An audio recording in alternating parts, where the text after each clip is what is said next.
When a group of us were in Chicago on a bus trip in 2007, we saw the Patrick Dougherty installation called Xanadu. My friend sidled up to me and said, "You know, I'd be glad to give some money to do this if you want to have one at Wegerzyn." And I said, "Oh, great." And everybody on the trip was excited about the sculpture, so that's how it got started.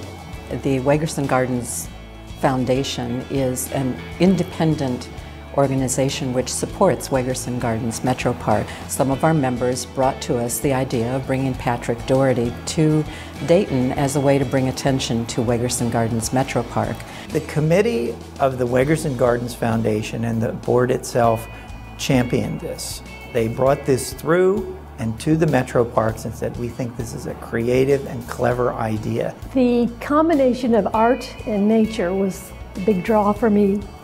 Immediately I was excited about that opportunity, and then to work with a world-renowned artist. This project was very important to Wegerzyn because, believe it or not, in the 40-some-year history of Wegerzyn, the park had never had a major outdoor exhibit. What I was looking forward to is getting a lot of visitors here at Wegerzyn. I did think it would be a good draw to have one of his sculptures here. We had him come here for a visit, look at the site, and see what he thought, and he was very enthusiastic.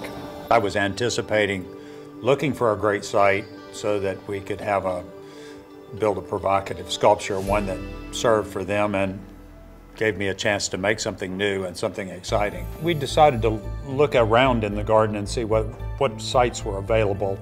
Their North Plaza is a flower bed, I guess, or an area that's right off of the theater. We also took him out to Englewood Metro Park, one of Wegerzyn's sister metro parks, to look at the materials, because that was one of our biggest challenges, is where in the world we were going to get basically 2 or more semi-tractor trailer loads full of branches and flexible saplings for him to work with. The upper branches are really light brown and very beautiful, and they're a good contrast between this color that you're getting in the upper branches and this strong lines in the base and different coloring.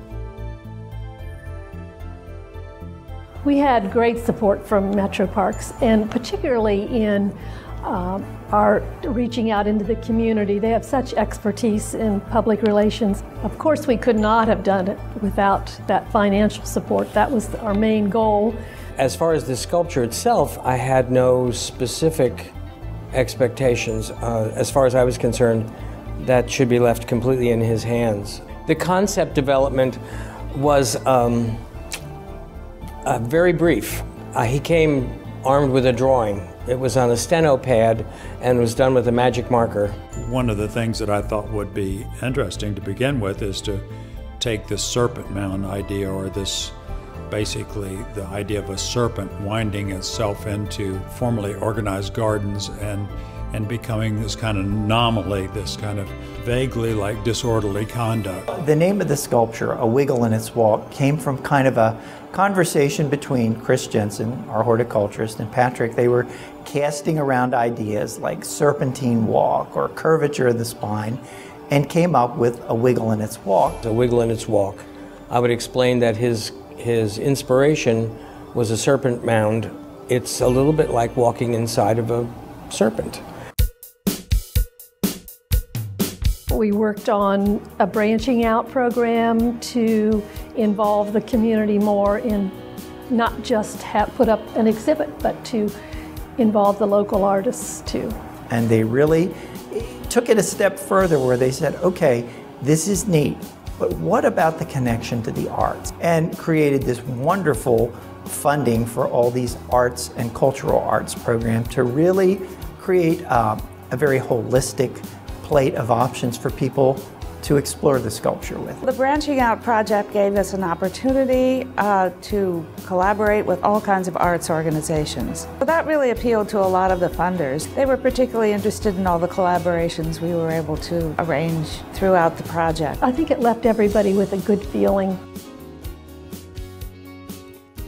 The staff played a major role in harvesting the materials at Englewood, with a substantial amount of help from volunteers. We had hundreds and hundreds of volunteer hours to help cut and trim the saplings and bundle them. This project was so huge that no one person, not even the artist, could do it single-handedly. And that was a big part of what we did ahead of time, was to line up volunteers, schedule them. We had over 150 people involved in building this sculpture. People ask, well, how long did it take them to build this? I said, 3 weeks, and they go, one guy? I said, no, one guy and 150 volunteers. We're using a community of people that are connected with Wegerzyn Gardens, either by directly the people that work here, or friends of people that work here, or volunteers that come here, or just the general public that would like to have come here.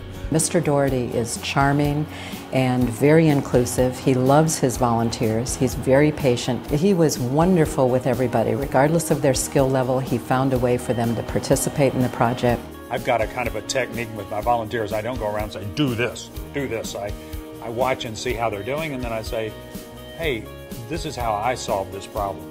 Like, I flex it a little bit before I put it in. You'll see that it goes in a lot easier that way. Or I start it in with the heavy end, because if you pull the heavy end first, it pulls the rest of it in, and it's not as complicated as trying to shove it like this. Towards the end, as we'd have as many as 15, 16 people working on the sculpture, and he was just floating around, making people feel terrific about what they were doing. You just have a really gut-level feeling of, man, this really makes it for me. Or this sits at site so well, or this seems like it really fits here. I love the way that it sits. Has it always been here? We have a beautiful garden here, and this is yet another reason to have exhibitions like this to draw people. We've seen, I think for the month of August, a 22% increase in visitation. We've had a 15% increase in membership. And the people of Dayton have been so enthusiastic about the Dougherty project. It's very interesting because I've run into people across Dayton who don't ever come up to Wegerzyn Gardens Metro Park, and when I tell them about the Dougherty project, they're so excited they want to come up and see it. The sculpture has been a real boon to us. We have had lots and lots of visitors who come to see it. I heard over and over people say, wow, the gardens are just wonderful and how fabulous they are. The community really responded to this project, and we were so grateful for that. He's managed to incorporate some of the most beautiful views of the garden here. He's framed them in sticks. Exhibits like this really enhance visitation. More and more, Metro Parks is looking at independent use, where people come and enjoy the parks on their own. Well, you have to have a reason for people to come. You have to walk around it and go through it and see it at different times of day, different seasons. It looks wonderful all the time. It's placed right next to the children's garden, immediately engaging children with nature, which is a key purpose of the sculpture. This sculpture is just a fascinating environment for young children. They cannot stay out of it. They absolutely can't. There are 191 feet of tunnels, and children love it, and you can't see them, but you can hear the giggles and screams, and it's really fun to be around when that happens. If you come, you always see children running through, racing through, trying to find the way out and in and out of the sculpture, and it's fun to watch that and know that they're connecting. One of the most charming was one with the Gem City Ballet, where the young group, the children in their particular ballet group, danced in and around the sculpture. It was absolutely compelling. It was so beautiful. The whole sculpture will be dismantled and run through the chipper and returned to the earth. It's a perfect recycling example for everybody. I'm very excited about what may happen when we compost the Dougherty sculpture. We began fundraising this year to plan with Metro Parks what is going to replace the Dougherty on the North Plaza, and we are going to move forward to build a new enduring part of the garden on the North Plaza to replace Dougherty. We have had in the works, at least in the planning stages for some time, plans to redo the North Plaza completely. In the future, I foresee a lot of exhibits like this, perhaps not quite as broad in terms of scope, exhibits that will be fun and exciting and enticing and get people of all ages to connect to nature through art.